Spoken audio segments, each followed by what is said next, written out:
So yesterday what we have covered, क्या cover किया हमने? We were discussing about the growth of anthropology, right? Growth of word anthropology. Sum up करो कैसे किया हमने growth of anthropology. तो हमने इसको we divided into 4 era. Book किसकी थी? T.K. पेनीमैन. बुक का नाम क्या है? बस इसको याद रखना, एंथ्रो के अंदर यही काम आएगा, बाकी सब जनरल है. Topics are general but these people are not general. ये काम आएगा. ठीक है पेनीमैन. तो इसमें हमने कौन सा फेज बताया था? दैट वाज अच्छा बेटिया, दैट इज फॉर्मुलेटिव. कौन सा? कन्वर्जेंट. तीसरा कंस्ट्रक्टिव, क्रिटिकल. इसका टाइम स्पान क्या है? ये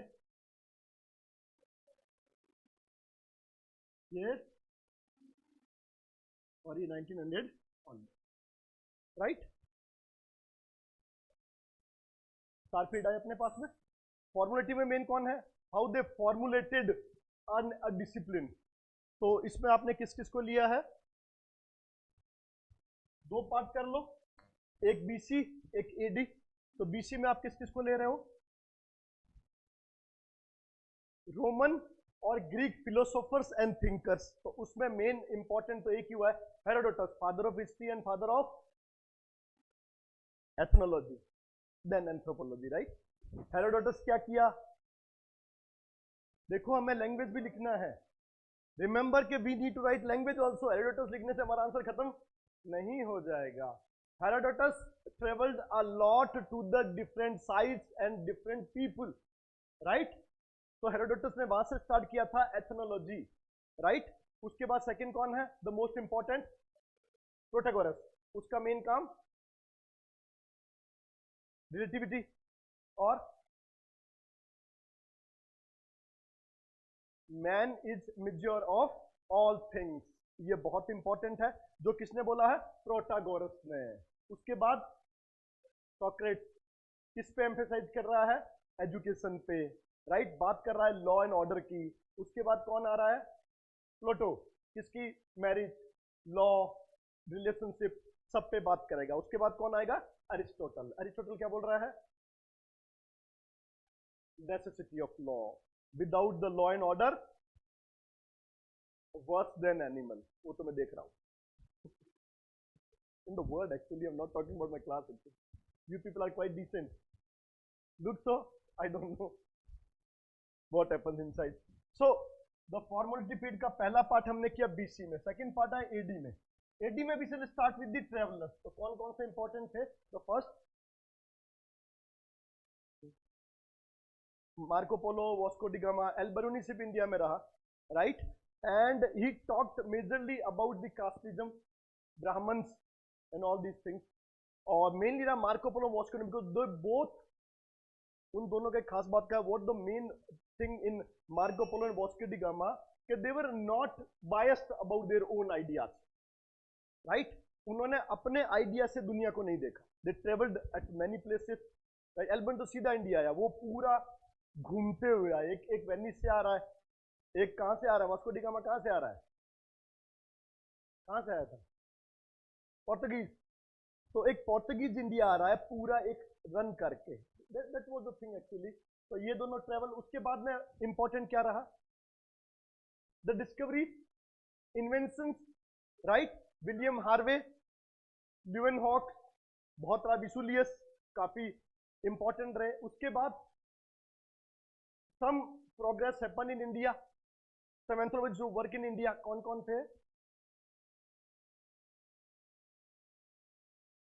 बहुत बुरा मारेंगे भगवान का समय. हस्टन. बुक का नाम यही इंपॉर्टेंट है, tribe and caste of India. Second 3 नाम बताए थे आपको. William Crooke, the tribes of NWFP.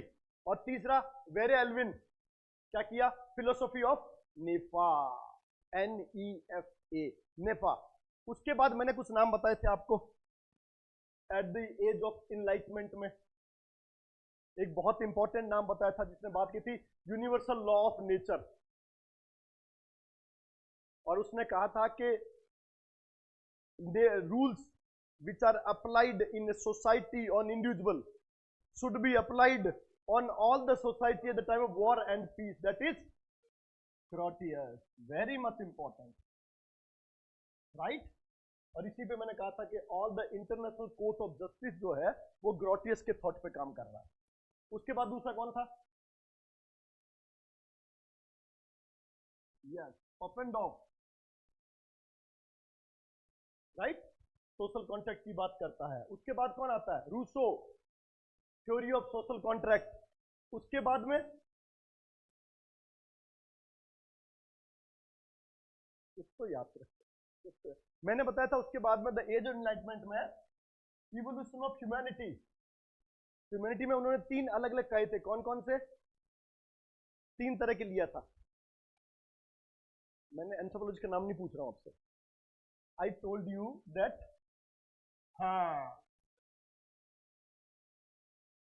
feral children, orang-outan and savages।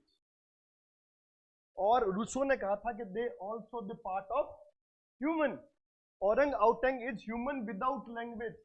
Actually, Rousseau stressed on language a lot. At that time, the most important thing was development of language. Linguistic जो है, linguistic anthropology is not an older subject for the anthropology. अभी बहुत ज्यादा तरक्की पा रहा है। Why so? Because language is the way of communication, way of all the things from through the ages. How, right? Thought, belief, ideas transmitted from generation to generation. How idea being shared, right? तो ये सब language है। तो ये सारा काम के लिए लैंग्वेज को बहुत इंपॉर्टेंट माना। तो for Rousseau, orang-outan were also human without language. उसके बाद हमने कहा था कि इसके बाद में हमने दो बात कही थी कि two different theories were propounded, one called monogenesis and second was polygenesis, right? Polygenesis base of all the races, monogenesis we all came from, क्या बोले? अरे वर्ड बोलो भाई, भाई के मन है क्या? रीजन की बात तो कुछ हो ही नहीं सकती। रीजन में तो एक रीजन में तो बहुत सही हो सकते हैं। हाँ हाँ, कहोगे क्या? We are the successor of what? तो अगर मैं कहूं कि आप सब लोग एक ही डिसेंट से आए हो, एक ही लीनियस से आए हो, एक ही जीन से है, तो अपने आप को क्या बोलोगे? बोलोगे। We all are from common ancestor, right? So we all from common ancestors. Monogenesis, we have different ancestors. Polygenesis, right? ये दोनों आपकी साथ में रहे। उसके साथ साथ मैंने आपको बताया था there is a difference between ethnography and theory. Ethnography is a description of a specific culture, whereas theory is your own thought and assumptions made on the basis of your own interpretation. And theory begins with question, then we have assumption, then we have method, then we have evidences. So when we shall talk about anthropological theories, हम इसी से चलेंगे कि एक question arise हुआ, how culture evolve, right? तो Tylor assumption बनाया कि culture evolve in a unilinear method, right? कि पहले एक स्टेज आई, फिर दूसरी, फिर तीसरी। डार्विन भी तो यही कह रहा है उनका सिद्धांत कि एक के बाद दो, दूसरे के बाद तीसरा। लाइक इन ह्यूमन बीइंग हम कैसे कहते हैं हाउ वी इवॉल्व? हमारा लीनियर बताना जरा, क्या बोला हमने? Dryopithecus, Australopithecus, Homo habilis, erectus, Neanderthal, Homo sapiens, right? But हम जानते हैं कि ये सारा मल्टीलीनियर है, क्योंकि हमें भी नहीं पता कि इस होमो इरेक्टस के पॉइंट पर ह्यूमन कहां गया। एर्गेस्टर था, नेडली था, कौन था? आइडलबर्ग था। But the thing is that वो समय सब क्या कर रहे थे कि एक ग्रेजुअल इवोल्यूशन और डेवलपमेंट हुआ है ईच एंड एवरीथिंग। राइट? तो ये उनका अपना, तो दे अरोज क्वेश्चन assumptions, और assumption के बाद क्या करेंगे, methodology. तो they created a methodology of universal. तो उन्होंने बताया कैसे कैसे हुआ होगा, क्या मेथड रहा होगा, क्यों इनको सेवेज कहा, क्यों इनको बार्बर कहा, कैसे सेवेज बार्बर बने, how barber converted into civilized. And finally they provided the evidences. They go to the tribes, you will find the same thing. चाहे आप मॉर्गन के इराकोस में चले जाओ, राइट? इराकोस इंडियंस जिसमें मॉर्गन ने काम किया था. आई टोल्ड यू मॉर्गन ने किस पे काम किया, कि कौन सी बुक है मॉर्गन का, लीग ऑफ इराकोस, राइट? और टाइलर का, वेरी गुड. और जेम्स पिचार्ड का, एंड यस, दो बुक है उसका, इवांस पिचार्ड का, राइट? बेगा पे किसने काम किया है, बिल्कुल बताया था मैंने, कल ही हुआ है, वेरे एल्विन ने. टोडा पे, बहुत बढ़िया. रेडक्लिफ ब्राउन ने कहां पे किया, अंडमान पे, बहुत बढ़िया. और नैयर पे, हाँ, कैथरीन गफ, कल ही बता के बैठे, राइट? इनको याद रखो, फिर कम है. और मालेर पे,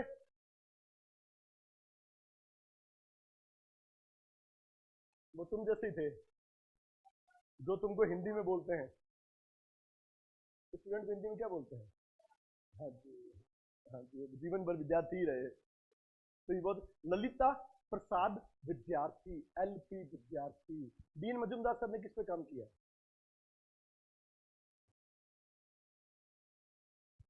हो, बहुत पीछे, हो बोंगा. एक एक बोंगा होता है, बोंगा होता है जो प्रीस्ट होता है उनका, वो का. तो कहते हैं कि उस प्रीस्ट के पास में ना एक बोन होती है, बताया था मैंने, इतनी पावरफुल होती है कि जिस तरफ वो बोन कर दे वो आदमी 10 दिन में मर जाएगा.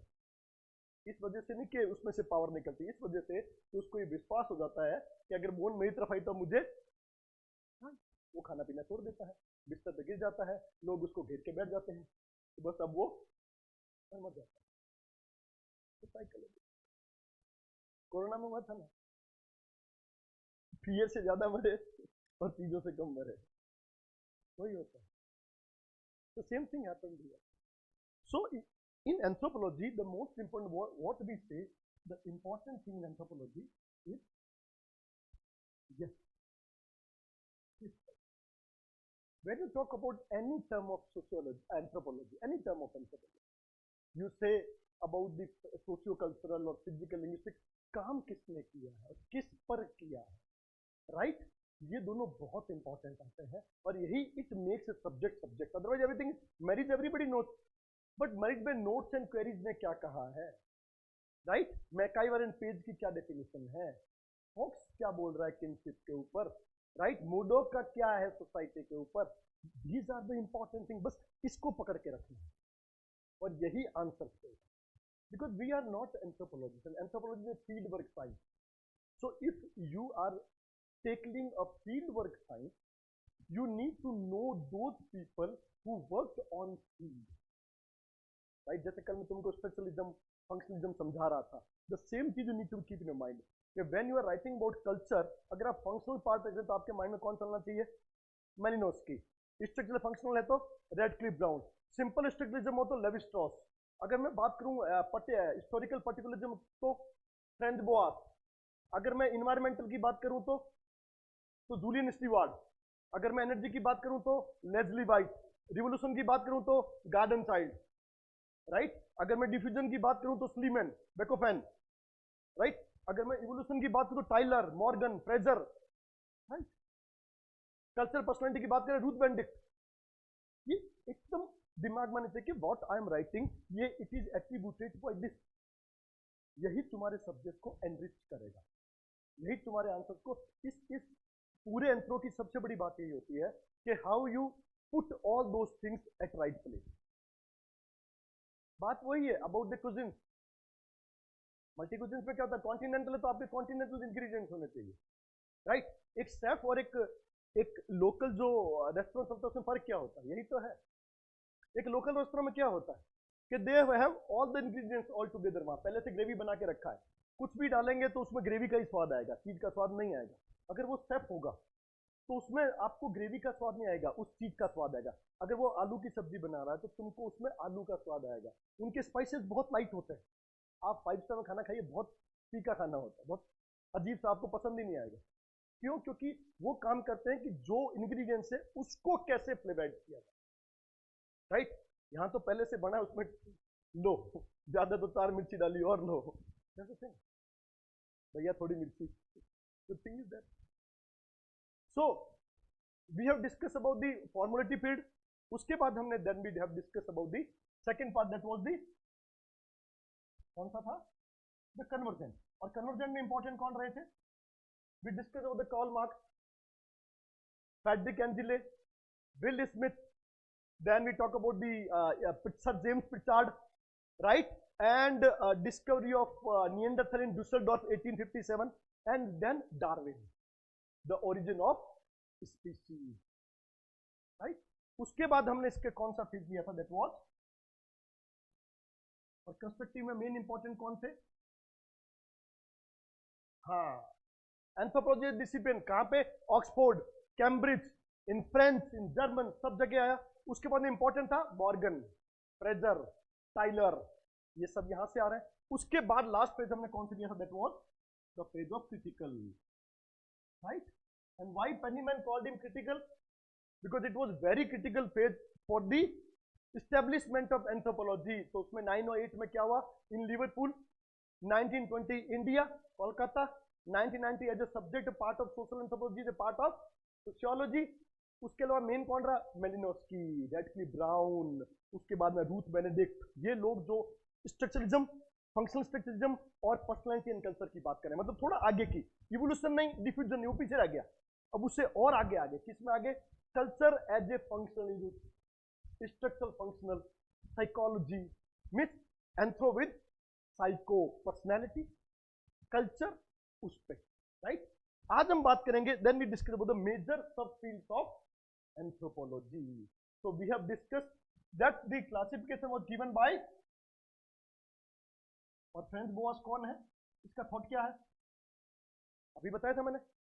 फ्रेंच बोआस किस स्कूल से है? Actually these thoughts called as schools. तो ये किस स्कूल से है? कौन सी स्कूल है इसकी?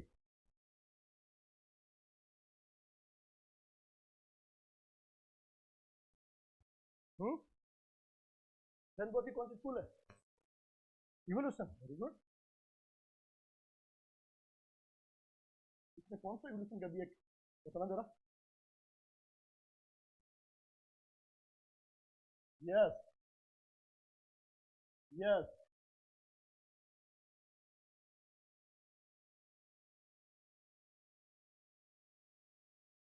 फ्रेंच बोआस टोल्ड, इतिहास को पकड़ो, ये मर रहा है। Without historical data and analysis you can not give ethnographic description of any of the culture.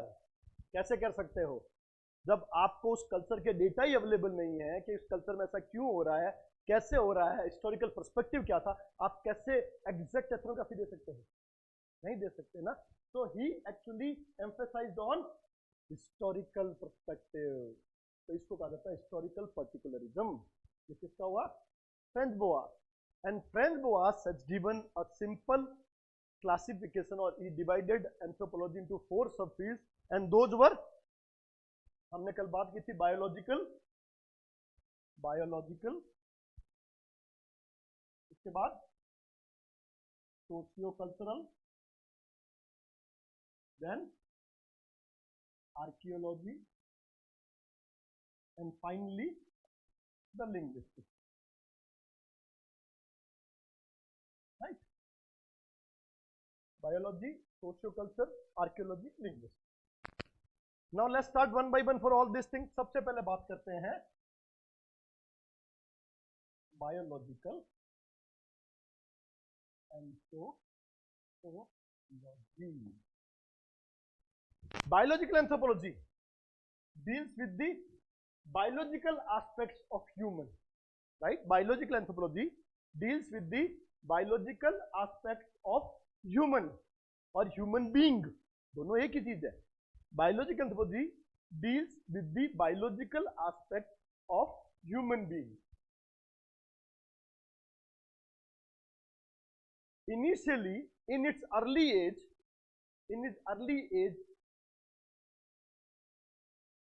it focused on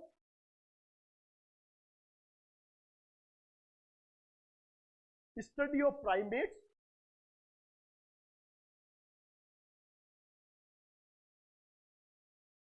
and races. अब रेसेस में क्या आएगा?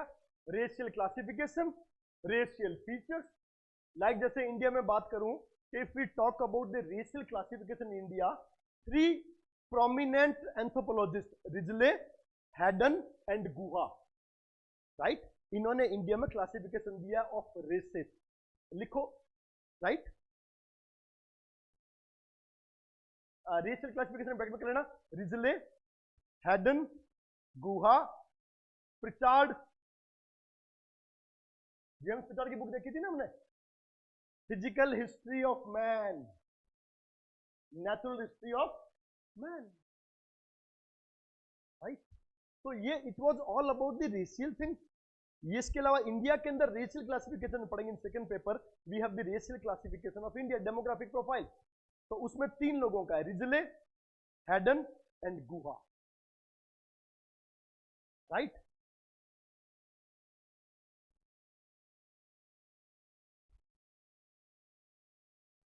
नाउ एक एंथ्रोपोलॉजिस्ट है, उसका नाम है Paul Broca. Paul Broca says that biological anthropology के बारे में बोलता है. It deals with the biological anthropology. It says that it is the scientific study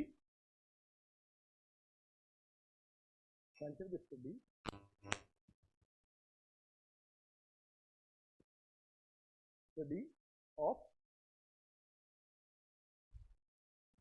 natural science in parts and in relation to rest of the nature.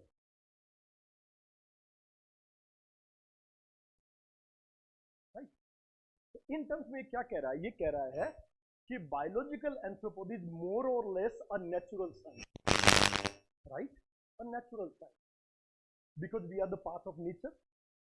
So when we study the biological anthropology, we study as a part of nature in relation to part of nature. Means it's a natural science in relation to the part of nature, because we are the part of nature. And we also told that our culture is also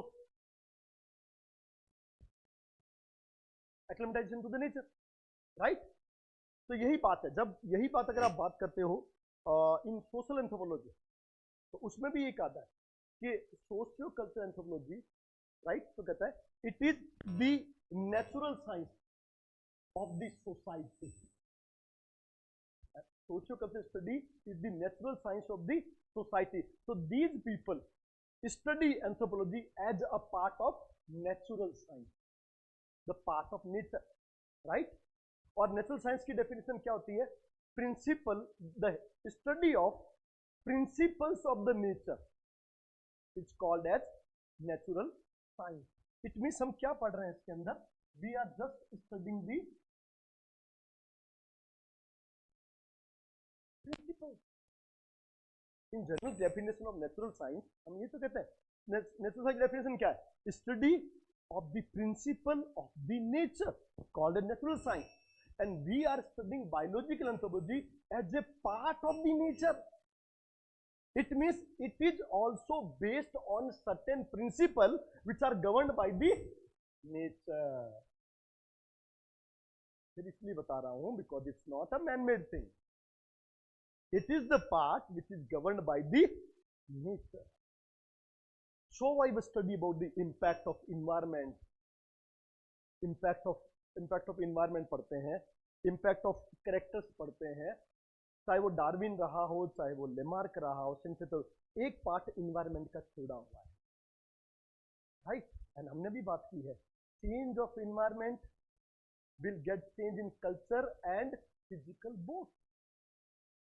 जैसे हम बात करते हैं morphological character of human being, लंबे हाथ होना, छोटे हाथ होना, लंबा कद होना, छोटा कद होना, सर का छोटा बड़ा होना, नाक की स्थिति बदलना, राइट, ये सब किस पे डिपेंड करता है? Climatic condition. तो दिस बायोलॉजिकल एंथ्रोपोलॉजी, इसमें क्या था? At the initial stage they were confined to two topics only, primates and this, but with the course of time इसके अंदर आपके क्या आगे जुड़ गई? जो cytogenetics, right, palaeontology, right, modern genetics and forensic. So nowadays we divide anthropology into two parts, paleontology and neontology, right? अब हम दो पार्ट पढ़ते हैं। कौन सा? As we discuss about the paleontology, right? And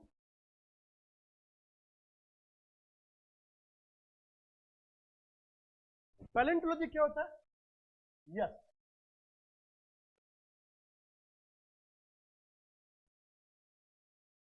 Study of fossils, paleontology, right?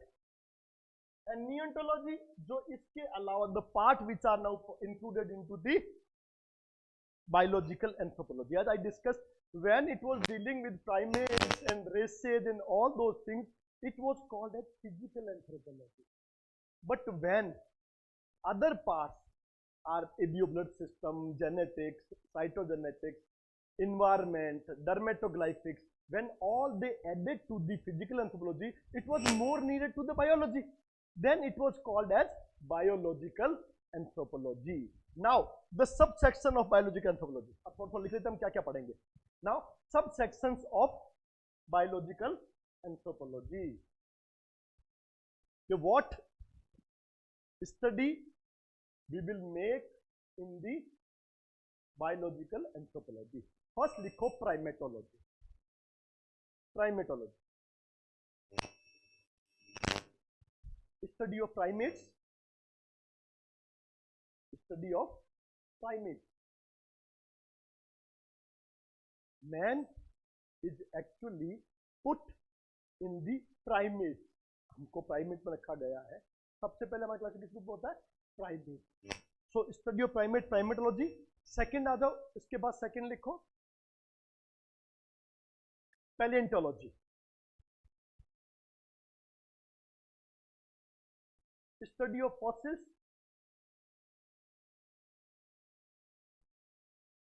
In this what we shall make? Fossils of old humans, जो भी हमें रिमेनिंग मिले हैं from dryo to this australos, सब पढ़ेंगे. This is the palaeontology. तीसरा लिखो genetics.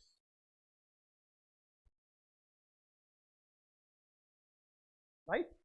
So we shall make the study of genetic material, gene, right, and their mechanism. Clear? जैसे सूचनाओं का जो इंफॉर्मेशन को ट्रांसमिट करते हैं एक पीढ़ी से दूसरी पीढ़ी में, इनहेरिट करते हैं, what of that material called genetic material. और जेनेटिक मटीरियल में आपके पास क्या होता है? डीएनए होता है और आरएनए होता है. How DNA RNA work, right? कैसे जीन है? जीन क्या होते हैं? The part of DNA which actually carry an information. उस पार्ट को, विच इज ए पार्ट, उसको हम बोलते हैं जीन. और वही पार्ट जो है, इट इज रेगुलेटर, प्रमोटर, इंफॉर्मेटर, सारे पार्ट्स में काम करता है. How they work. नाउ इसके बाद हम इसमें पढ़ते हैं पॉपुलेशन जेनेटिक्स. इसी का पार्ट है, इसी का पार्ट होगा. Mendelian population, population genetics, phytogenetics, right, application of genetics, जैसे हम कहते हैं DNA fitting fitting, genetic engineering. तो these are the application of genetics. ये पूरा इसमें आता है. उसके बाद नेक्स्ट टॉपिक इसमें आता है forensic anthropology. Forensic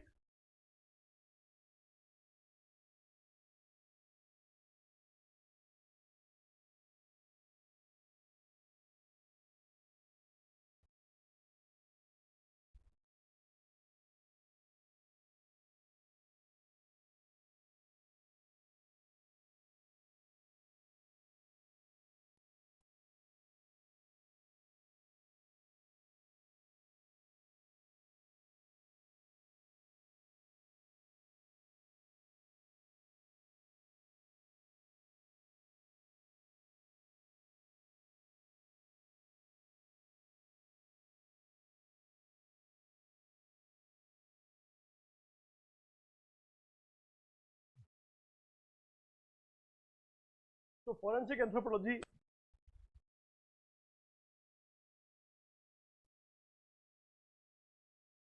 it deals with the what does it deals with the क्या करता है ये determination of paternity, right? In crime scenes, identification of criminals, right? Identification of parents. तो पेरेंटल आइडेंटिफिकेशन में, criminal site पर identification में, right? आपकी forensic site पूरा काम करती है। जैसे कहीं पे खून हो गया तो वहां से ब्लड को लेना, उस ब्लड को डिटेक्ट करना, राइट? विसरा लेना उसका, पेरेंटिंग में डीएनए फिंगरप्रिंटिंग का इस्तेमाल करना, किसके लिए?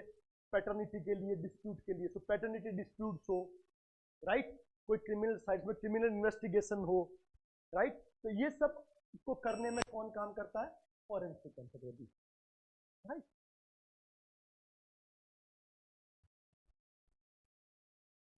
तो दीज आर दी सब। इसके बाद एक सेक्शन कौन सा है? Environment and growth. Environment and growth,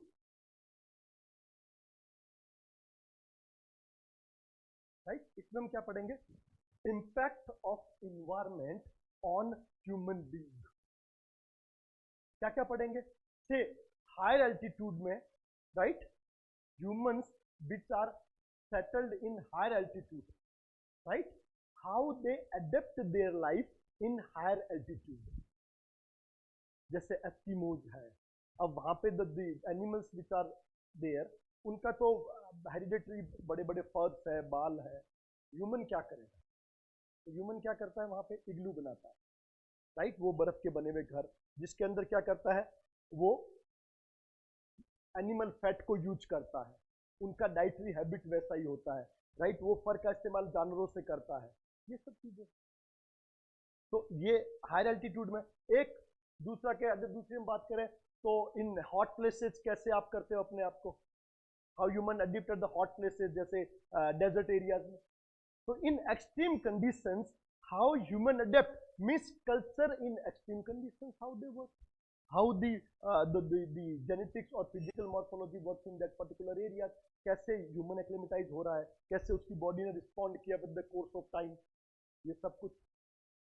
तो ये और ग्रोथ में क्या पढ़ते हैं? What is growth, growth parameters कैसे हैं ह्यूमन के, and then factors affecting growth, कौन कौन से फैक्टर्स है? Environmental factor, climatic factor, cultural factor, right? ये सब कुछ इंटरनल फैक्टर्स, जेनेटिक फैक्टर्स, ये आएगा growth.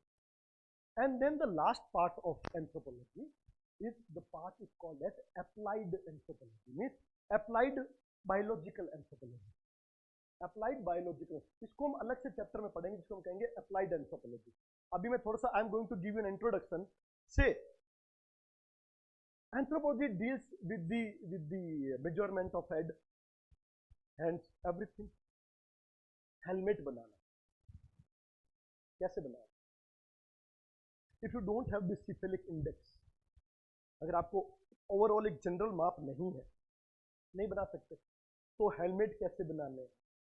Equipment designing, defence, helicopter में बैठे हो, हवाई जहाज में बैठे हो, इन ए कार, तो आपका कॉकपिट में कहाँ रहनी चाहिए बाकी सारे इक्विपमेंट, बटन्स कहाँ होने चाहिए, कितना हाथ आपका कंफर्ट काम करेगा, एर्गोनॉमिक चेयर्स जो बनती है एस शेप में, वो कहाँ से आएगी? They all are designed in anthropometry fashion. So anthropologist का जो है सारा काम यह है. Second, the most important, this is called the physics type anthropology in sports. Sports में क्या होता है कि आपका बॉडी टेक्सचर क्या है? कुछ लोग बहुत लीन क्लीन होते हैं, कुछ थोड़े से मसल होते हैं, मस्कुलाइन होते हैं, और कुछ एडिपोज मींस फैटी होते हैं. तो तुम्हारा सोमेटोटाइप क्या है, राइट? और इस हिसाब से आपको बचपन से किस फील्ड में जाना चाहिए, राइट? तो इसमें तीन पार्ट होते हैं, ectomorphy, mesomorphy, endomorphy. Those people who are derived by the ectodermis, मतलब खाली पतली चमड़ी है, पतला शरीर है, लंबे से है, उनको क्या करनी है? Athletic, right? जहां पे आपकी लंबी टांगों का यूज हो सके वहां जाइए. If you are muscular, football अच्छा गेम है, जैसे हम कहते हैं 100 मीटर का रेस बहुत अच्छा है, उसमें पावर बहुत चाहिए होता है, राइट? वो आपके लिए बहुत अच्छा है. और अगर फैटी हो तो सुमो जाओ, रेसलिंग देखो, सो एक्टोमॉर्फ, मीजोमॉर्फ, एंडोमॉर्फ, आपकी सोमेटोटाइप क्या, on the basis of that anthropology. तो एंथ्रोपोलॉजी न्यूट्रिशन, क्या खाना चाहिए, आपकी बॉडी की रिक्वायरमेंट क्या है, तो कि आपका सोमेटोटाइप क्या है, तो ये सब चीजें एंथ्रो से जुड़ी हुई। So this is the applied part of it. So we have two parts, theoretical and applied.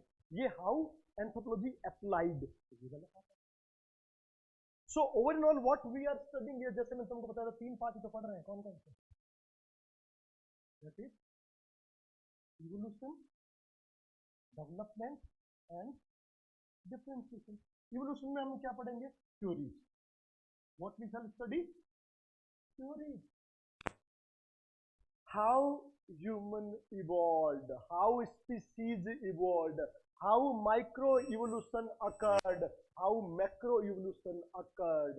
There are several theories started with the Lamarck.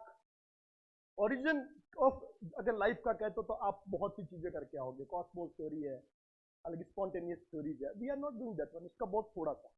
How life radiated on earth, right, what circumstances favored for the radiation. As we discussed around 2 million years ago, human left East Africa, several humans left East Africa and radiated towards the globe, Europe, Asia, Australia, America, सब तरफ गए ना, तो what circumstances favored for the settlement of these people in those areas? ये भी तो यही है, राइट, जैसे मैंने I gave you an example of Homo floresiensis, right, that completely isolated from the mainland, फिर भी लोगों ने ड्वार्फ फॉर्म में सर्वाइव किया है, केव सेल्टन निएंडरथल अपना सर्वाइव करते, होमो सेपियंस अपना सर्वाइव करे, how they survive? So evolution start with the theories, then and this way the theory of Lamarckism, right, then we have the Darwin one, then we have synthetic theory of evolution, then we have macroevolution. Lamarck क्या कहता है? Inheritance of acquired character, right? Simple बोलता था, an individual acquires characters throughout the life, and these characters inherited in generation, right? Due to this, a new species form. Clear? Simple बात कर रहा है वो, कि भाई आप जैसे मान लो अगर आप एक हाथ से लगातार काम कर रहे हो तो अच्छी बॉडी बनती है, धीरे धीरे आपका हाथ डेवलप होता है ना, मसल्स आपकी बनती है with the use and use of the organ. तो जो स्पीसीज जिस ऑर्गन का ज्यादा यूज करेगी with the course of time वो ऑर्गन उसका डेवलप हो जाएगा, जिसको नहीं करेगी वो खत्म हो जाएगा। ये बात उसने कही थी, उसने कहा क्यों? कि what you acquire in your life that is stored in your thing, वो तुम्हारे अंदर आ गए, एंड जब आपकी नेक्स्ट जनरेशन आएगी then it will inherit. But problem क्या रहेगी, ये बता नहीं पाए इनहेरिट होते कैसे, तरीका क्या है, हर एक चीज इनहेरिट क्यों नहीं होती, सिर्फ सेलेक्टिव ही क्यों होते हैं। अगर ऐसा होता तो बच्चे वैसे होने चाहिए, जैसे आपने पहलवानी की तो बेटा पहलवान होना चाहिए था ना, आपने तो किया बट बेटे पता ही लगा वही नहीं तो वही तो दिखता नहीं है, कभी कभी ऐसे करके देखना पड़ता है बच्चा कहाँ है। एक विद्वान लर्नेड पर्सन का बेटा तो लर्नेड ही होना चाहिए फिर, क्योंकि throughout the life they acquired knowledge here, right, और चिराग तले अंधेरे होते हैं, the same thing happened. Then a person came, वो कौन आया? Darwin. Darwin work on variation in the first life, उसने वेरिएशन से वर्क किया, राइट। तो उसका जो मेन वर्क आप जब पढ़ेंगे when we shall discuss about all those people, he worked on Galapagos archipelago। Archipelago समझते हो, एक छोटा सा एक टुकड़ा सा, आइलैंड भी नहीं कह सकते, गैलापागोस था। There that person observe finch bird. उसने देखा कि एक ही आइलैंड में अलग अलग जगह पर जो बर्ड है उसकी जो पीक है, जो चोंच बिस्तर, वो बिल्कुल अलग अलग तरह की है। उसने कहा ये कैसे है, बर्ड की स्पीशीज तो एक ही है, ये अलग। तो उसको लगा कि जो जिस एरिया में है वहां पर फूड वैसा ही मिल रहा है। अब मान लो जहां पे फूड बहुत लिक्विड फॉर्म में मिल रहा है तो तुम्हें बड़ी चोंच की क्या जरूरत है, आपको सीधा लेना है, बहुत सिंपल सॉफ्ट एनिमल मिल रहा है, ले लिए। पर जहां फोड़ फोड़ के खाना पड़ रहा है वहां पे क्या करोगे? ठोक ठोक के चीजें, वहां पर आपको मोटी चाहिए, टाइट चाहिए। सो इन दिस वे उसने कहा था कि क्या होता है कि नेचर के हिसाब से एडेप्टेशन होता है, नीड के हिसाब से चेंज होता है, and people and those who are fittest to the environment will get survive. तो उसने अपना थ्योरी दिया था सर्वाइवल ऑफ द फिटेस्ट। उसके बाद में इसके साथ भी प्रॉब्लम आया था, ये भी म्यूटेशन को सही ढंग से नहीं समझा पाया। ये भी अगर उसने उस समय मेंडलिज्म को पढ़ लिया होता, दोनों साथ ही हुए थे, बट ही नेवर रेड, तो उसको पता लग जाता कि इनहेरिट होता कैसे। इसने उसने वर्ड दिया था गेम्यूल, ये पूरी बॉडी में गेम्यूल्स पैदा होते हैं और वो इनहेरिट करते हैं, फिर नहीं चला। अब तीसरा आया सिंथेटिक थ्योरी ऑफ इवोल्यूशन। वो देन उन्होंने इस जेनेटिक्स को इसमें लिखा और उन्होंने कुछ सेवरल फैक्टर्स बताए कि भाई होता क्या है। तो उसने कहा कि ये जीन की वजह से होता है, पॉइंट म्यूटेशन होता है, और फिर वो जीन पॉपुलेशन में कितना सर्वाइव कर रहा है। भाई हमारी एक पॉपुलेशन है जिसमें एक जैसा जीन चल रहा है, अगर कोई बाहर से अंदर आ जाए और वो इंटरबीट करे तो एक नई स्पीशीज आएगी ना, क्लियर बात है। दूसरी बात है, आपकी पूरी पॉपुलेशन आइसोलेशन में चली जाए, बाकी लोग अलग चले जाए, तो आप एक स्पीशीज के रूप में रहोगे, बाकी नई अलग अलग स्पीशीज बन जाएगी। आप में से कुछ लोग निकले, माइग्रेट करे और कहीं और जाके चले जाए, तो वो वहां जाएंगे, एक नई स्पीशीज बनी। तो इनब्रीडिंग से क्या होता है? एक होता है कि मान लो इनब्रीडिंग हो रहा है, इनब्रीडिंग में क्या होता है कि एक जीन होता है लीथल जीन, वो जो लीथल जीन फैटल कहते हैं ना, कॉन्सिक्वेंस मैरिजेस नहीं होनी चाहिए, समगोत्रीय विवाह नहीं होनी चाहिए, बिकॉज हमारे अंदर वी हैव रिसेसिव जीन, दो जीन होते हैं, डोमिनेंट और रिसेसिव। तो कुछ ऐसे रिसेसिव जीन होते हैं जो तभी अपेयर होंगे when they will in a pair. ये तो डोमिनेंट, तो हमेशा डोमिनेंट है, बट जब रिसेसिव होगा ये तभी कैरेक्टर में आएगा जब वो पेयर में होगा, होमोलोगस में। तो हर एक फैमिली के अंदर कुछ जीन लीथल होते हैं, फैटल होते हैं, जेनेटिक डिजीज को लिए हुए होते हैं, और वो तब तक रिसेसिव रहेंगे तब तक उनके आपस में इंटरब्रीड नहीं होगा। अगर फैमिली के अंदर इंटरब्रीड हो रहा है तो ये डिजीज बार बार बाहर आएगी, और इसकी वजह से जेनेटिक डिजीज जो है वो आपकी फैमिली में सरवाइव करता है। इसीलिए हमारे यहाँ पे कॉन्सिक्वेंस मैरिज ब्रदर्स में, सिस्टर्स में, क्लोज रिलेशंस में अलाउड नहीं। And what happens in the western world, before marriage they make genetic counselling. एक वर्ड पढ़ेंगे हम एप्लीकेशन ऑफ एंथ्रोपोलॉजी में, जेनेटिक काउंसलिंग। तो वो पहले जाते हैं, दोनों तरफ की 4-4 पीढ़ी का काउंसलिंग करवाते हैं जीन का, तो भाई हमारे कुछ ऐसा है या नहीं है। जैसे हमारे पे कुंडली मिलान होता है ना, उनके जीन मिलान होता है। Because if your family is suffering from such type of disease, जैसे एक डिजीज आपने नाम सुना होगा हीमोफीलिया। हीमोफीलिया डिजीज में क्या होता है, क्लोटिंग एब्सेंट है, अगर आपको चोट लग गई तो क्लोटिंग नहीं हो सकता, खून बहता ही रहेगा, थ्रोम्बोप्लास्टिन नहीं है, इनसे जेनेटिक डिजीज। राइट, आप क्या कर लोगे? एक जीन की डिजीज आती है जिसको हम बोलते हैं क्राई टू कैट, तो बच्चा बिल्ली की आवाज में रोता है। राइट, तो दीज टाइप ऑफ डिजीज जो होती है, एक मंगोलियन की डिजीज होती है जिससे बच्चा मंगोल के जैसे शक्ल का होता है, राइट, जिसको हम पीएडी बोलते हैं, 17, 19, 21 तीन सिंड्रोम, जिसको कहते हैं down syndrome, right, Edward syndrome, Patau syndrome, ये लंबे समय तक नहीं जीते। अब ये जेनेटिक डिजीज है जो सारी रिसेसिव का है, तो अगर कॉन्सिक्वेंस मैरिज होती है तो नहीं, तो ये जो चीजें हैं ये सारी हम, तो थ्योरीज हो गया हमारा। तो सिंथेटिक थ्योरी इवोल्यूशन इसी जेनेटिक चीज को लेता है, ये जेनेटिक और इन्वायरमेंटल दोनों फैक्टर को मिक्स कर, राइट। तो ये, तो दीज वर द इवोल्यूशन। उसके बाद कौन सा पार्ट आता है, development. In development what we study, in development we study how a ape became human, why human is placed in the primates. So first, what characteristics are of primate, And these characteristics do we have? Do we possess? Then yes, we are primate. If not, then we are not primate. This is the thing. जैसे हम कहते हैं, जैसे हम history में पढ़ते हैं, Indus valley civilization. What characteristics are of civilization? If Indus Valley possesses all that, then it would be a civilization. So why we are placed in primates? तो हमने प्राइमेट की स्टडी किया कि these are the salient feature of primate. Man have all the features, so we are primate. In primates where we are Carolinus binary system. हम phylum से start होते हैं. Phylum कौन सा है? सब फाइलम कौन सा है? किंगडम एनिमेलिया, फाइलम, सब फाइलम, उसके बाद में आपका फैमिली, फिर जेनेरा, फिर स्पीशीज. तो why we are along that? अब हम कहते हैं कि we are the part of Homo. भाई हम होमो क्यों है?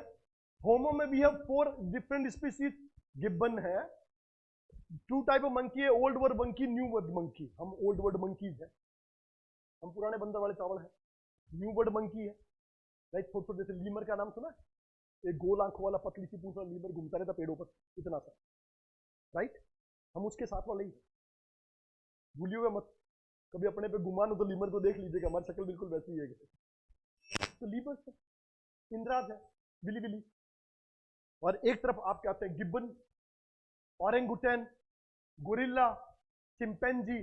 और चिंपैंजी के बाद हम कोने में, जब ये राज करते थे तो हम कोने में थे, राइट, है ना. आप एक गोरिल्ला को बहुत अच्छे से समझा सकते हो व्हाट इज लाइफ, बट वो एक ही काम करेगा, राइट. हत्ते पड़ गए ना तो 2 टुकड़ों से नीचे छोड़ेगा नहीं वो. तो कहते ना कि बुद्धि वहीं लगाओ जहां पे गोरिल्ला दूर खड़ा हो. तो ह्यूमन के पास बुद्धि बहुत थी, पर उस जमाने में वो सर्वाइवल के लिए बहुत ज्यादा नहीं थी, राइट. आप बुद्धि से किसी को मार थोड़ी सकते हो. समझा लोगे, 2 मिनट देखेगा आपको गौर से, फिर आपके 2 से रख देगा, ये नहीं जरा सा बनाइए. So how human evolved? So here we shall study all the remaining skeletons what we found to make a link from ape to human and that process of evolution.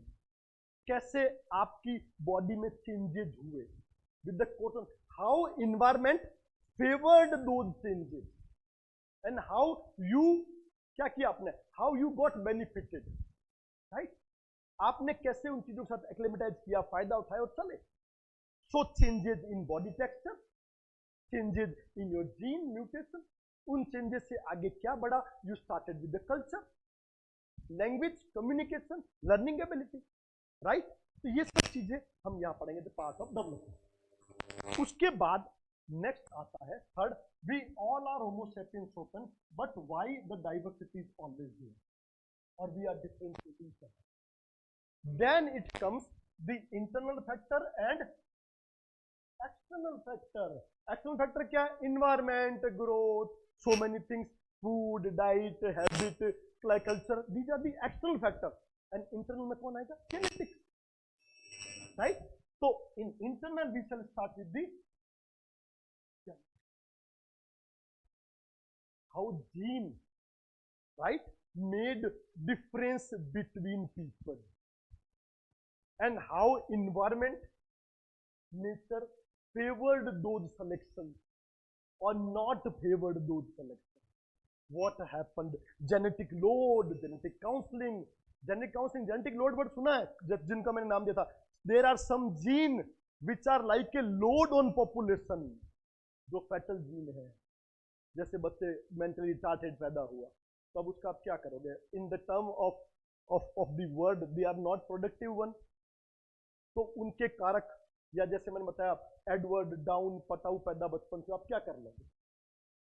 So these some genes are like a load on the genetical thing. तो genetic load क्या है? उनके लिए क्या करते हो? Genetic counselling. और अच्छे जीन को कलेक्ट करना, यूजेनिक्स.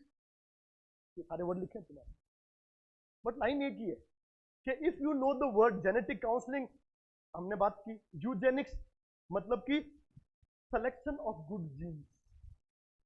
रोमन्स में क्या करते थे? वो स्पार्टन्स क्या करते थे? बस उनका एक ही तरीका था, भाई ठीक नहीं लग रहा कि पहाड़ के ऊपर से फेंक दो. न बंदा रहेगा न लोड रहेगा. बंदा रहेगा तो लोड रहेगा, तो उनका सीधा सिस्टम था. आपने मूवी देखी होगी 300. उसमें वो एक बच जाता है और वही मरवा देता है, वही होता। क्यों? उसको कहना ऊपर उठा के देख तुम लायक नहीं है, तो उसने कहा ठीक मैं लायक नहीं हूं तो तुम भी नहीं बचोगे। तो think what they, so they have their own method of genetic to remove the genetic load. We have gene therapy, right? Gene therapy में क्या होता है, like only one gene therapy successful हुई है, that is of diabetes. Diabetes mellitus में क्या करते हैं कि आपका जीन जो है उसको इंसर्ट करते हैं डायबिटीज पे, बिकॉज डायबिटीज का प्रॉब्लम क्या है, लैक ऑफ इंसुलिन। इंसुलिन नहीं बन रहा है तो उसके लिए वो जीन जो इंसुलिन बनाने के लिए जो है उसको वापस डाल दो, काम खत्म हो गया। वो एक ही थेरेपी काम कर रही है, बाकी जीन हमारे हाथ ही नहीं आते, हमें पता ही नहीं, अभी फार मोर दूर है जेनेटिक। साइनस, साइनस वैसे तो बहुत सारी डिजीज जेनेटिक है, heart is also genetic disease, arthritis is genetic disease, ये सब जेनेटिक डिजीज है। अगर आपकी पीढ़ी में आर्थराइटिस चल रहा है तो इट विल वर्क। और हार्ट में जंपिंग जीन थ्योरी होता है, एक जनरेशन में काम करेगा, दूसरी छोड़ेगा, तीसरी जनरेशन में काम करेगा, इट्स जंपिंग जीन थ्योरी। तो आप गौर करके देखो, because we research are happening there, with the course of time we shall realise कि 99% डिजीज आर जेनेटिक, बट हमें उतना ही है, राइट? तो दिस इज द जेनेटिक। और बाकी हमने पढ़ा था कौन सा, अप्लाइड फिजिकल एंथ्रोपोलॉजी, ये हमारा पार्ट रहा biological anthropology. Now let's start with the second part, which is called as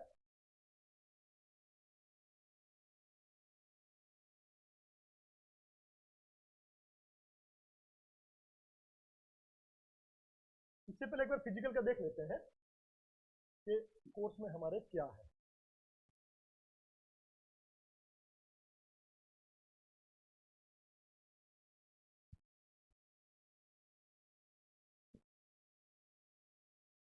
हाँ,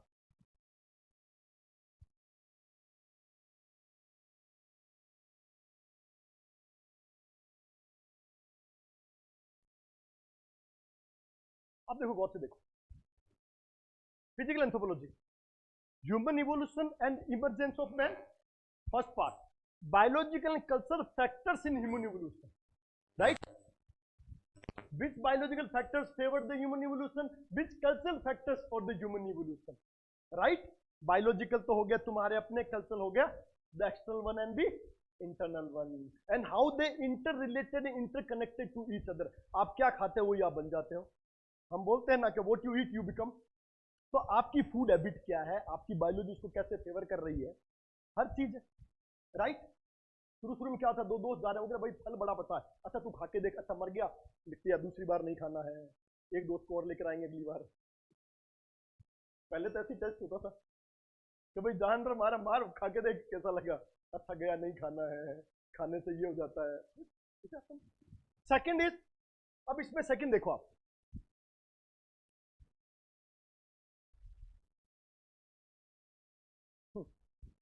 theories of organic evolution, pre-Darwinian, Miss Lamarckism, right? Darwinian and post-Darwinian, synthetic theory of evolution, right? ये आपका है। उसके बाद आपने क्या, synthetic theory of brief outline of terms and, एक हमारा आया था नियो डार्विनिज्म, डार्विन के बाद में neo Darwinism, synthetic theory। then we have brief outline of terms and concept of evolutionary biology, जिसमें डॉल्स टूल्स है, कॉप्स है, गॉज है, parallelism, convergence, adaptive radiation and mosaic evolution. These are the rules which are made कि how biology environment favored to the evolution। ये सारे वहां से आते हैं, एक एक लाइन की परिभाषा है। उसके बाद आता है कैरेक्टरिस्टिक ऑफ प्राइमेट्स। मैंने कहा था why human is being placed in the primates. तो फर्स्ट हम क्या पढ़ेंगे, evolutionary trend and primate taxonomy, primate adaptation, arboreal कैसे, टेरेस्ट्रियल कैसे है, राइट? देन प्राइमेट टेक्सोनॉमी, पूरा क्लासिफिकेशन।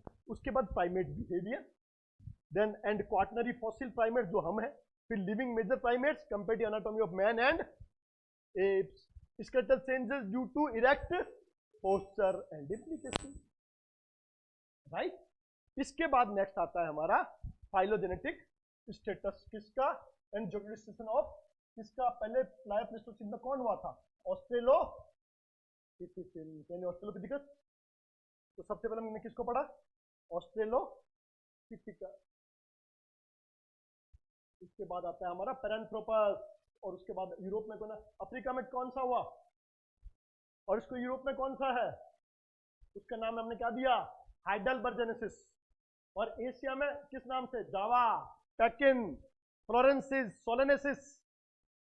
जो इंडोनेशिया के अंदर सोलो वैली में पाया गया उसको हमने नाम दे दिया सोलेनेसिस। जो चाइना में मिला उसका नाम क्या हो गया? पेकिंसिस। चाइना की राजधानी क्या है? पेकिंग, बीजिंग जिसको बोलते पेकिंग, तो पेकिंसिस। और ये कौन सा हो गया? जावा, जावानिकस। तो जो जहां मिला, जैसे हमारा मिला नर्बदेंसिस, तो जो जहां मिला वहां का नाम दे दिया हमने, राइट। अब उसके बाद आप देखो इरेक्टस। अब इसके बाद हमारा आता है निएंडरथल, राइट। जो जहां मिला, जो लास्ट सेपल में मिला उसका नाम क्या बना दिया? लास्ट सेपल ऑक्सेंट। जो हमें माउंट कैरेमल में मिला उसका नाम दे दिया कैरेमल टाइप। उसके बाद है रोडेशियन, और उसके बाद हम आगे होमोसैपियन सैपियन, जिसमें 3 है, क्रोमैग्नन, ग्रिमाल्डी और साफी। अब इसके बाद आता है the biological basis of life. Cell, इधर आ जाओ बिटिया रानी, क्योंकि व्हाइट है इसलिए ब्राइटनेस है, इस व्हाइट का मैं कुछ कर नहीं सकता, राइट। तो biological human genetics, method and application, method of study, man family study, फिर क्रोमोसोमल, फिर Mendelian genetics in family study. उसके बाद है concept of genetic polymorphism, chromosomes aberrations, जिसे मैंने कहा था आपको न्यूमेरिकल टेस्ट क्रोमोसोम में Klinefelter, Turner, super female, intersex and other syndrome, Patau, Down, Edward, try to cat, ये आ गया ना, Down, Patau, Edward, try to cat, बच्चा म्याऊ म्याऊ करके रोता है, राइट। उसके बाद क्या है? Genetic imprints in human disease. उसके बाद genetic screening, genetic counselling, gene mapping and genome study, और उसके बाद में रेस एंड रेसिज्म। उसके बाद में रेस एनवायरनमेंट के बाद हम आ जाते हैं। अब उसके बाद खत्म हो जाता है हमारा age, sex and population medicine, ABO, Rh blood group, HLA. फिर उसके बाद आ जाती है ecological anthropology, Julian Steward, right. Biocultural adaptation, genetic और non genetic, man physical response to environment, hot desert, cold and high altitude. Clear? उसके बाद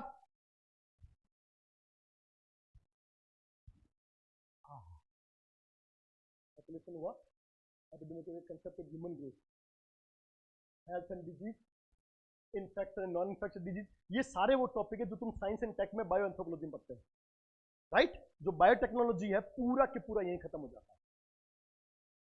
clear? उसके बाद में factor supporting growth, ageing, menarche, menopause, बायोएडमिशन, फर्टिलिटी।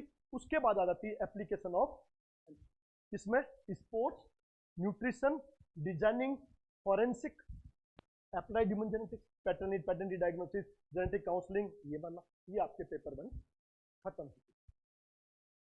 घुमा के देखे तो एक एक लाइन के यूजेनिक्स, काउंसलिंग, ट्राइडुकेट, एक एक लाइन के हैं। इसने एक बहुत अच्छा काम किया, चीज को निकाल के 12 किया। अब आपको कहीं जाने की जरूरत नहीं है, सीधा टॉपिक उठाओ, सीधा नहीं। बाकी में लिखा ही नहीं होता कि आएगा क्या, जैसे लिखा हिस्ट्री, मॉडर्न हिस्ट्री 1857, अब 1850 से 1947 इतनी ज्यादा चीजें हैं कि आप करने जाओ तो खत्म ही ना। यहां उन्होंने पॉइंट्स बता दिए कि आपको बस यही करना है, बस पॉइंट टू पॉइंट करना, and that we do, right.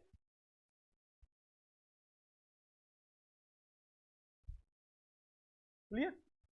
तो ये था हमारा फिजिकल एंथ्रोपोलॉजी। अब आते हैं सेकंड पार्ट में, that is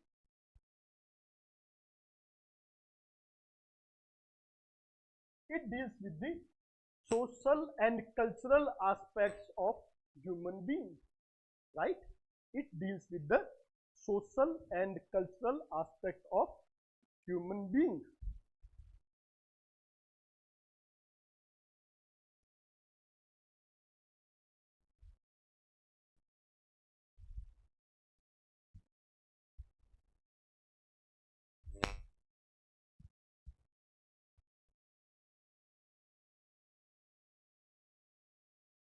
Clear?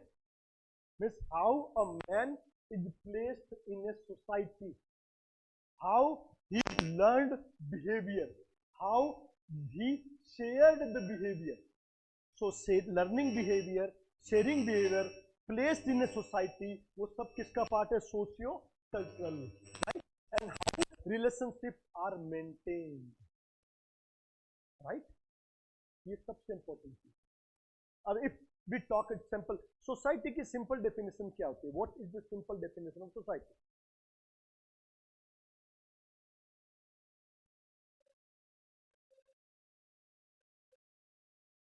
Right?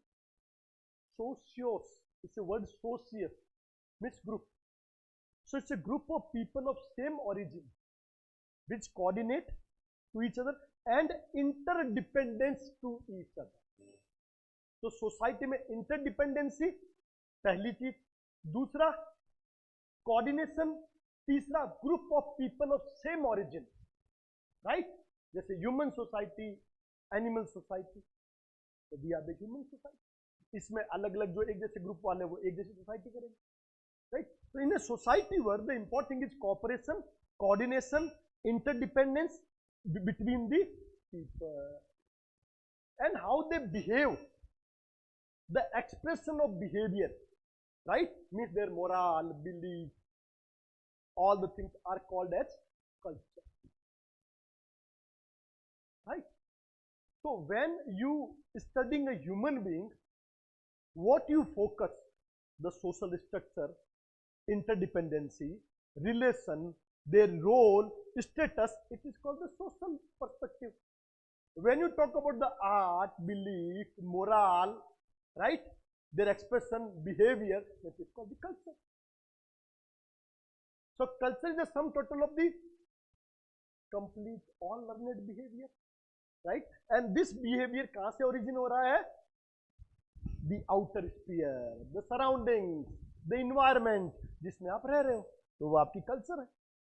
So in socio-cultural study, we study human with socio-cultural aspects, and the subsections which are included in these topics are, the कौन कौन से हैं? The first is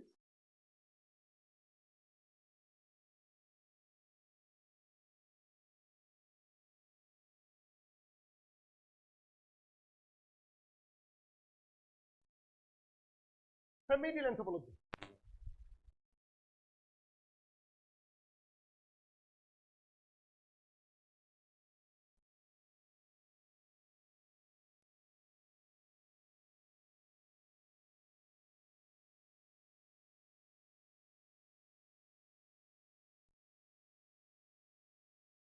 Right? What is here?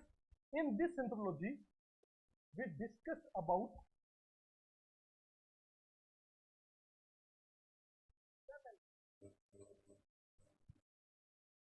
right? Family, its origin, origin of family, type of family, function of family, right? And factors affecting family. Factors affecting family. Concept of feminism, modernism, industrialization, urbanization. तो इनका family में क्या effect होता है? This is called the family. And family में एक part किसका बनता है? इट इज मेड बाय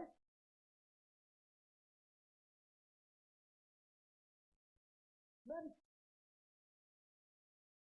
तो marriage, the basis of marriage, what is marriage, what type of marriage we have, functions of marriage, right?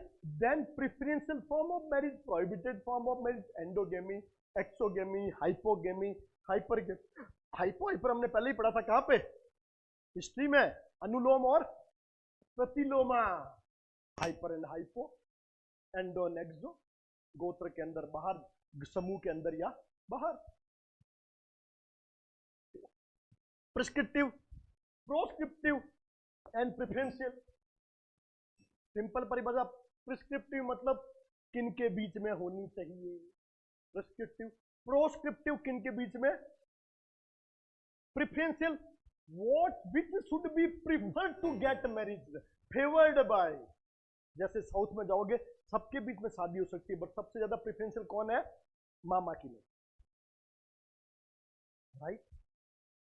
और हमारे यहाँ पे भाभी की सिस्टर तो भाभी की सिस्टर मूवी देखी है एमबी है, तो भाभी की सिस्टर, नानी नानी की जो मूवी आई थी, साउथ की डब फिल्में देखा करो, बुद्धि खराब नहीं होती, दिमाग नहीं लगाना पड़ता बस देखते रहो, कुछ मत समझो, खुश रहो, प्रसन्न रहो, ज्यादा बुद्धि मत लगे। सो marriage, family. So family has two different type of relations.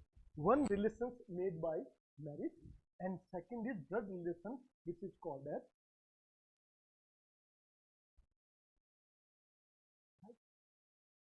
kinship. Means relations based on the blood, right? Marriage means relations based on matrimony. ये दो चीजें। तो what is kinship? Kinship terminology, kinship rules, के how property inherited in a group in a descent किसको जाएगी? सन को, के daughter को, या दोनों को? कौन सी मूवेबल किसको, इमूवेबल किसको, या दोनों एक को या एक को, right. So kinship terminology, kinship rules, kinship behaviour. Kinship का मतलब क्या होता है? तुम्हारा डिसेंट, तुम्हारा लीनियज, तो तुम जिस वंश से, डिसेंट से बिलोंग करते हो वो सब तुम्हारे किन्स है ना भाई? सभी भारतीय तुम्हारे भाई बहन है, लिखा भाई आपने वो लिए बच्चन 6वीं क्लास में खड़े होके। सो योर किन, जो आपकी एक ही डिसेंट से बिलोंग करते हैं, अब उनके बीच में अगर पैट्रियार्की सोसाइटी है तो कैसे जाएगा? फादर टू सन, मैट्रिलिनियल है तो मदर टू डॉटर, राइट। और बाइलिनियल है तो, हाँ बाइलिनियल हो तो, बाइलिनियल है मतलब मदर डॉटर फादर टू, और एमबी हो तो दोनों का या तो इस एक को या इस एक को, एमबी डिसेंट, राइट। तो ये सब चीजें किनशिप है। तो फर्स्ट हम क्या पढ़ेंगे? मैरिज के बाद क्या पढ़ेंगे? और उसके बाद क्या पढ़ेंगे? राइट। तो मैरिज फैमिली के, तो इसको बोलते हैं family anthropology, because family is called as the cornerstone of society. तो सबसे पहले हमने क्या पढ़ा?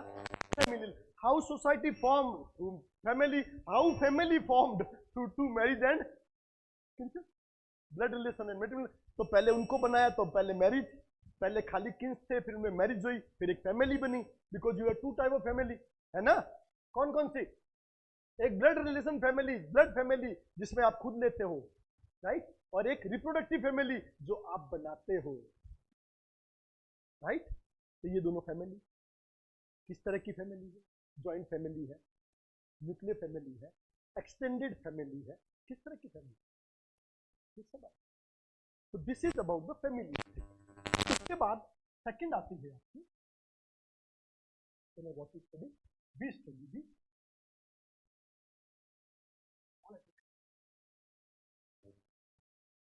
political anthropology.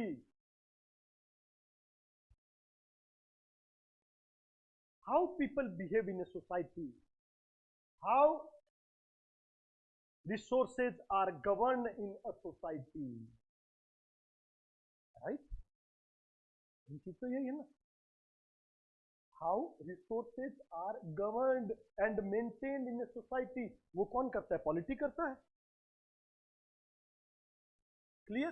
सो पॉलिटिकल ऑर्गेनाइजेशन, तो इसमें क्या आएगा पॉलिटिकल ऑर्गेनाइजेशन में?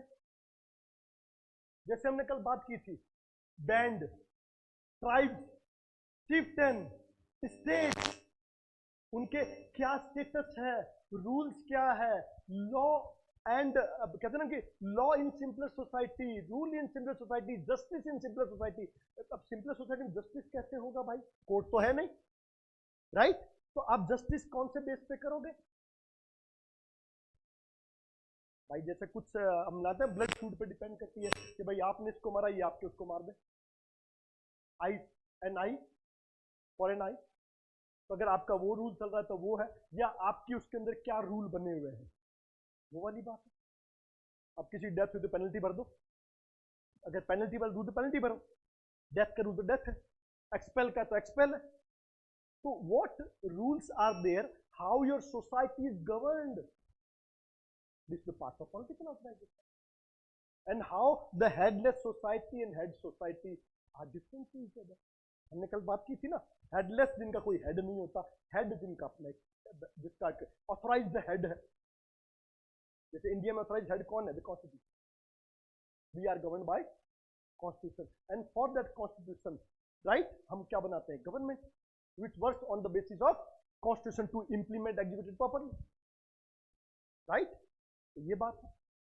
and the power is divided into three parts: legis, executive and judiciary, formulation, execution, balance and control, and the supremacy of justice. In Indian constitution, supremacy of justice, so why Supreme Court is at the top? Because our constitution based on justice, so why justice system is at the top, not formulation, execution, justice is at the top. तो वो क्या है? So this is called the political anthropology. और उसके बाद में आती है third, this is economic anthropology. Economy में क्या एंथ्रोपोलॉजी आएगी? Resources, there distribution, there management, rules of distribution, कैसे लोग आपस में exchange rules, right, market and trade system क्या है, फॉर्मेटिव सोसाइटी जो हमारी है उसका क्या सिस्टम है, फॉर्मुलेटिव एंड सबस्टेंस के बीच में क्या अलग अलग से formal economy and substantive economy कैसे काम करती है, what rules and governance are there, वो हम बात करेंगे इकोनॉमिक एंथ्रोपोलॉजी के अंदर। सिंपल मार्केट कैसे, हाट बाजार बोलते हैं, गांव में लगते हैं ना 15 दिन में एक बार। तो ट्रेड में ऐसा होता है, ट्राइबल्स में भी। एक्सचेंज कैसे होता है? दो तरीके हैं, या तो बार्टर सिस्टम 90% बार्टर सिस्टम, और करेंसी। अब करेंसी के रूप में कुछ भी हो सकता है, कुछ पत्थर की रिंग भी हो सकती है जिसको करेंसी मानते हो। नहीं, हमारा कागज क्या है, इसका तो कोई वैल्यू है ही नहीं। आज अगर पास आपके गोल्ड रिजर्व नहीं है तो आपकी वैल्यू क्या है? जीरो है। Your economy, right, economy reflects the value of your currency. Better the economy, better the value of your currency. वही बात, तो इनके ऊपर भी यही चलता है। तो इकोनॉमिक ऑर्गेनाइजेशन, उसके बाद आता है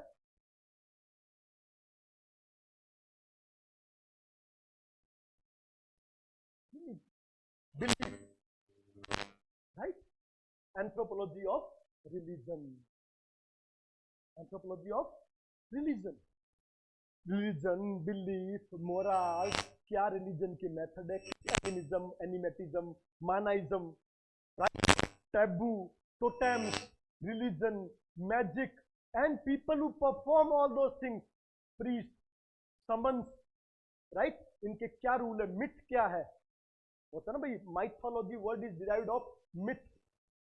तो मिथ क्या है, कैसे चीजें इस पे काम करती है, and what is religion for the tribal people, ये है हमारी रिलीजन। उसके बाद आता है रिलीजन के बाद में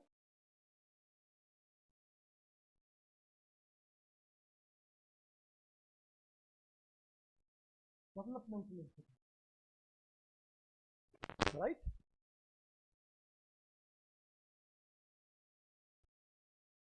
anthropology in the field of development, right. तो कैसे कैसे एंथ्रोपोलॉजी डेवलपमेंट में काम करती है, फॉर द सोशल, ट्राइबल, तो वो सब development anthropology, right. The role of anthropology in the development, called as developmental anthropology. और एक आती है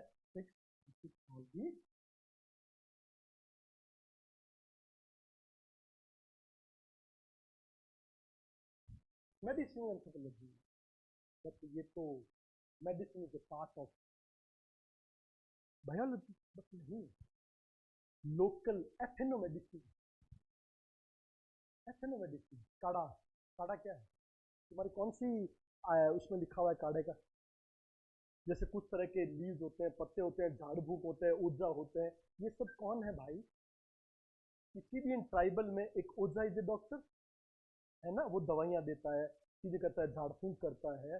how these anthropology, right, use those people for the better treatment of tribal people. तो वो क्या करते हैं, एथनोमेडिसिन कंसेप्ट लेते हैं, ओझा के पास जाते हैं, उनको कहते हैं आप झाड़ फूंक कर रहे हो ना, इस साथ ये 2 टैबलेट भी दे देंगे पूर्ण बढ़ा, हम कुछ नहीं कहेंगे, या क्यों भाई, राइट, आप अपना काम करते रहो।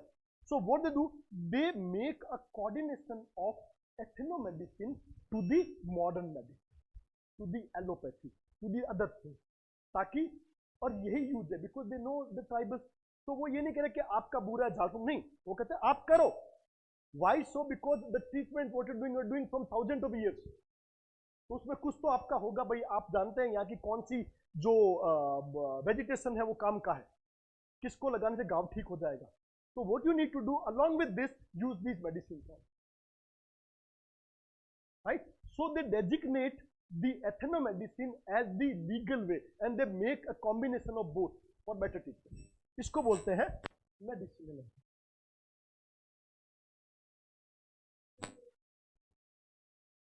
नहीं, आप जैसे मान लो कुछ ऐसी चीजें जो डायरेक्ट रॉ फॉर्म में आप यूज कर रहे हैं, राइट, आप रॉ फॉर्म में यूज कर रहे हैं, बट आपके पास जो मेडिसिन है वो एक अलग रूप में है, वो लोग अलग रूप में ले रहे हैं। आप किसी की स्किन यूज कर रहे हैं, आप किसी एक सिंपल उसको यूज कर रहे हैं, तो वो आप एलोपैथी में यूज नहीं करते, राइट।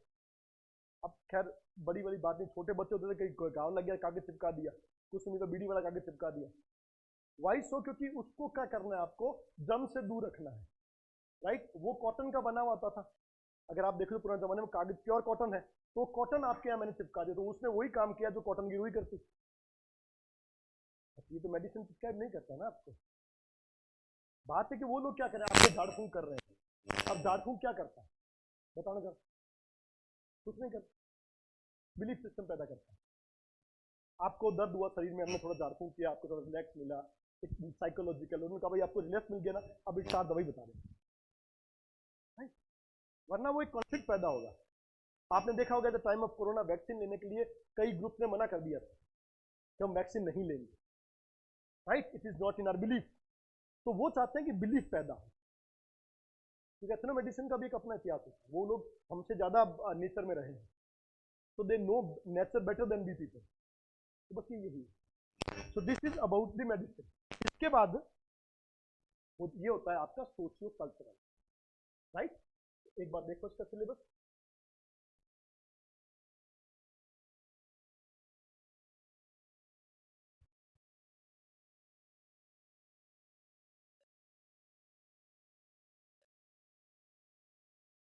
देखो ना अभी, ये क्या है, socio culture, what is culture, what is society, हमने पढ़ा 2 part.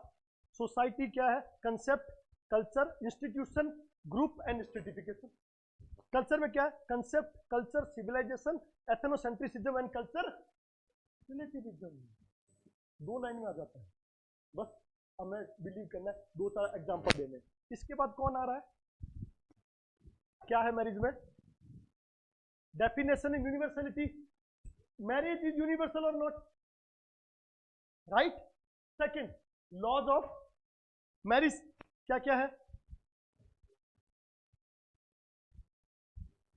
Taboo, you need not to, भाई बहन की शादी नहीं हो सकती, इम्पॉसिबल, इंसेस्ट टैबू। फिर क्या है,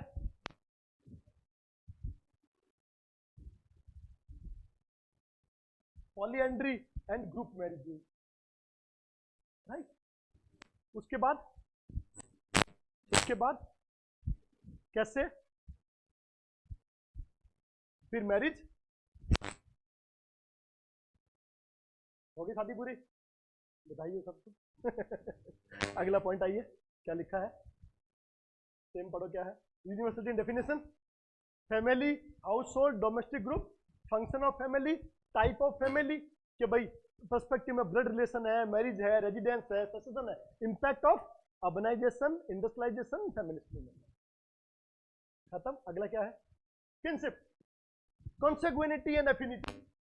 उसके बाद principle and type of unilineal, double, MB.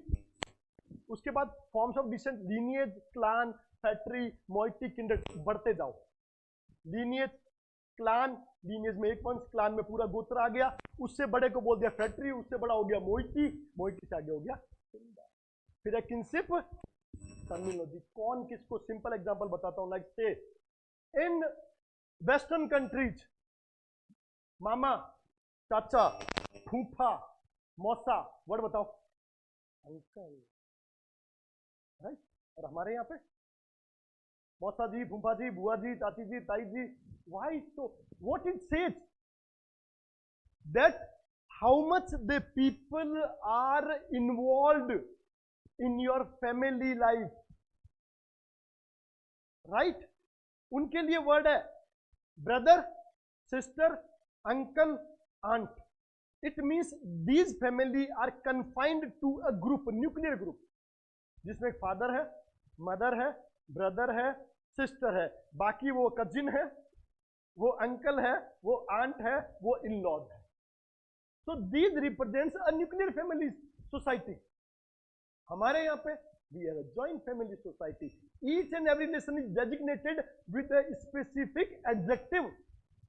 एक विशेषण है, एडजेक्टिव है, तो इसको बोलते हैं किनशिप टर्मिनोलॉजी। कि किस टाइप में कैसे कैसे वेक्रो, ओमाहा, आगे पढ़ेंगे, सारा किया, मॉर्गन का किया होता है, right. Systematic. Then descent filiation, complementary filiation. Descent and alliance. Alliance का मतलब होता है देयर आर टू ग्रुप्स जिनके बीच में मैरिज के वजह से वुमन का एक्सचेंज होता है। This is called the alliance theory. कि एक ग्रुप और दो ग्रुप उनके बीच में, जैसे आपने आपके घर में मामा की लड़की में शादी हो रही है, बुआ की, तो एक में आ रही है, एक में जा रही है, इसको बोलते हैं अलाइंस। अब अगला क्या आ गया? Meaning, scope, relevance of formalist and substantial debate. फिर principle governing production, distribution and exchange. फिर substantial hunting, food gathering, fishing, swiddening, pastoral, horticulture, agriculture, ये सारे वही किस तरह की इकोनॉमी है किसकी। उसके बाद में ग्लोबलाइजेशन, इंडिजिनस इकोनॉमिक सिस्टम, और उससे आगे आ गई political organisation and social control, right.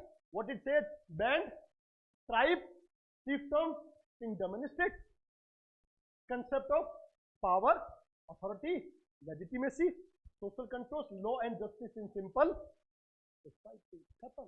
अगला आ गया religion, anthropological approaches to the study of religion, right?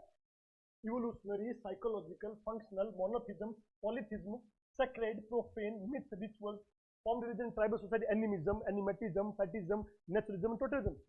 Religion and magic and science, James Fraser बोलता है मैजिक, रिलीजन, साइंस, बस। उसके बाद मैजिक और religious function, priest, shaman, medicine man, sorcerer and witch student, witchcraft, डाइन आखेट, डाइन प्रथा जो हमारे यहाँ चलती, औरतों को मार दिया जाता है। फिर आता है एंथ्रोपोलॉजिकल थ्योरी। मैंने कहा था इवोल्यूशन में कौन कौन है, राइट। पर्टिकुलरिज्म में कौन है, फ्रेंच,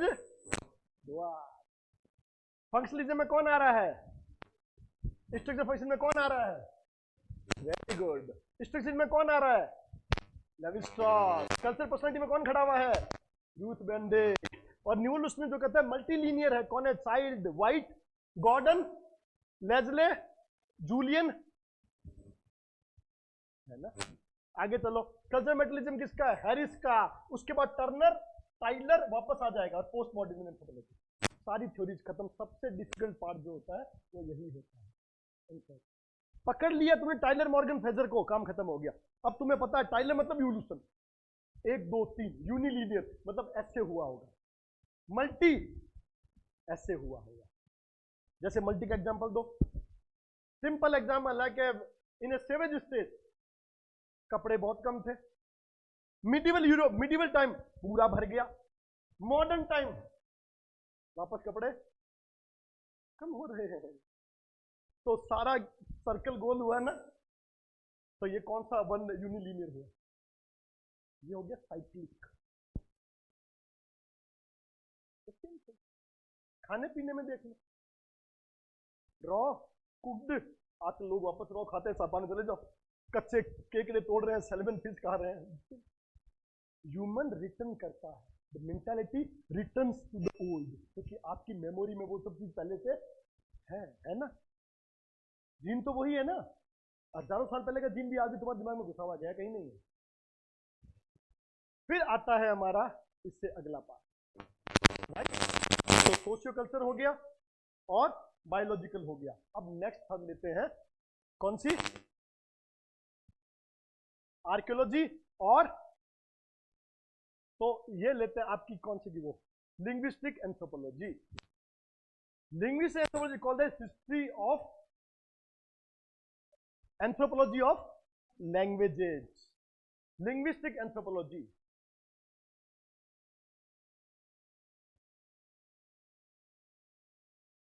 लिंग्विस्टिक एंथ्रोपोलॉजी। जो main contribution that is of Sapir, Levi Strauss. एक तो Sapir SAPIR, Sapir, and Levi Strauss, Claude Levi Strauss, C Levi Strauss. So what we do in this,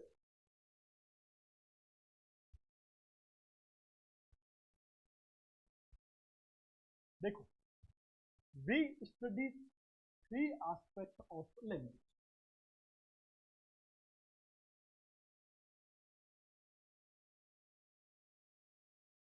Historical,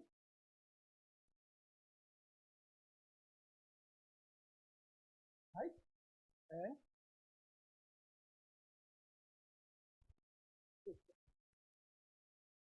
so in language we study language in three different aspects: historical aspect, structural, social. Historical मतलब क्या होता है? Study of grammar. Structure मतलब study of grammar. Social means communication, how people communicate to each other in a language. वो कौन सा है?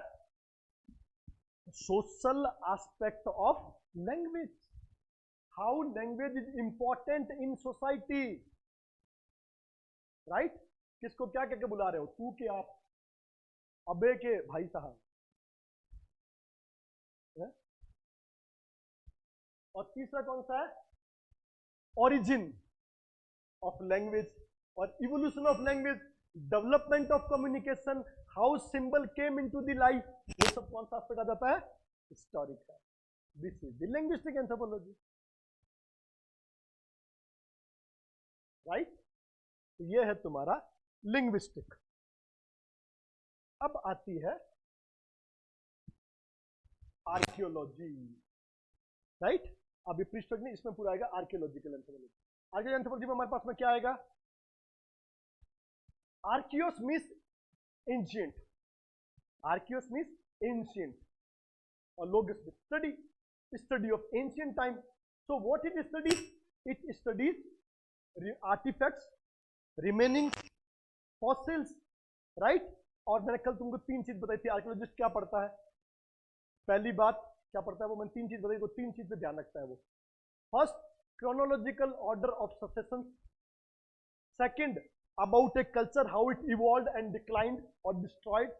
और तीसरा, उनके आइडियोलॉजी एंड कल्चर। तो ये तीनों पार्ट पढ़ता है आर्कियोलॉजी, राइट? तो ये है आर्कियोलॉजिकल एंथ्रोपोलॉजी, ठीक है? ये चार थे हमारे सब ब्रांचेज ऑफ एंथ्रोपोलॉजी। ये देखो, meaning, scope, development, main branch anthropology, their scope, relevance, social culture, biological, archaeological and linguistic. अब अगला लिखो, चार तो इसने लिखा है, पांचवा लिखो। इस साइड थोड़ा आगे जाओ, applied anthropology.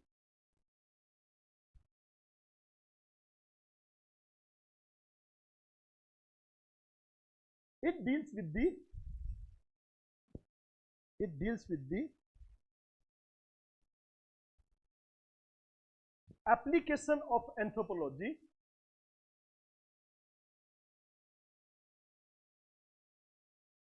in social life,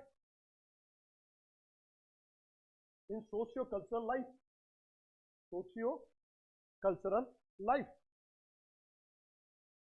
Each and every branch of anthropology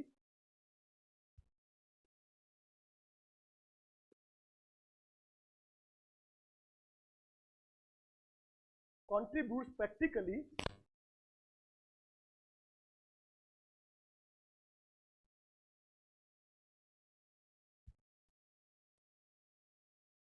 for the betterment of society,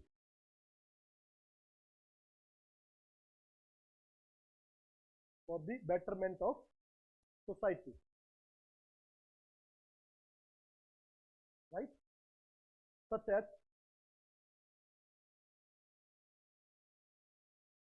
biological anthropology,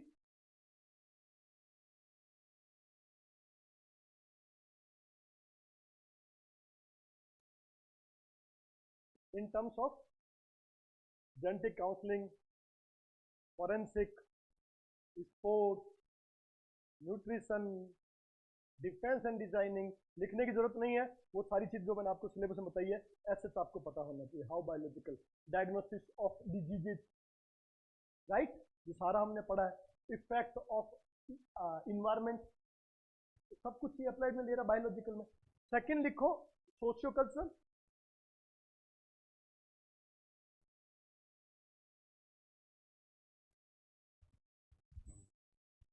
किसमें, cultural relativism, cultural relativism, right, culture is neither superior nor inferior, जो साफ बात करता है। उसके बाद में dispute resolution, resolution, developmental processes,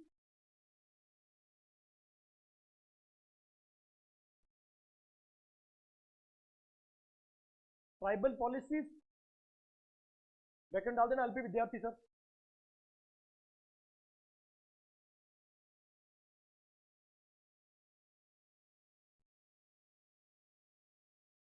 right, rehabilitation, displacement and rehabilitation, displacement and rehabilitation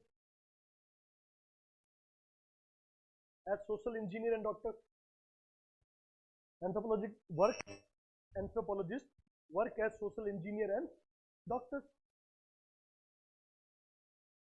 Diagnosis of a problem, right, give the solution. ये आ गया सोशल कल्चर का। तीसरा लिखो अपना कौन सा, लिंग्विस्टिक में लैंग्वेज के मामले में, और आर्कियोलॉजी तो आपको पता ही है, तो ये चार हमने यहां पे रख दिए। उसके बाद अब नेक्स्ट लिखो action anthropology,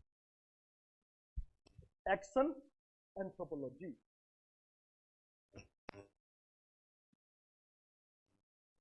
The concept is given by Soltax, Soltax.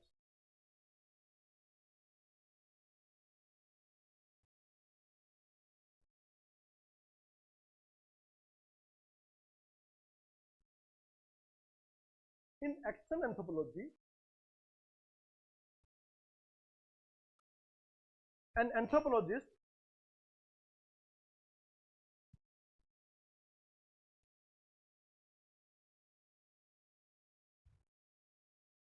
work in a suo-moto process.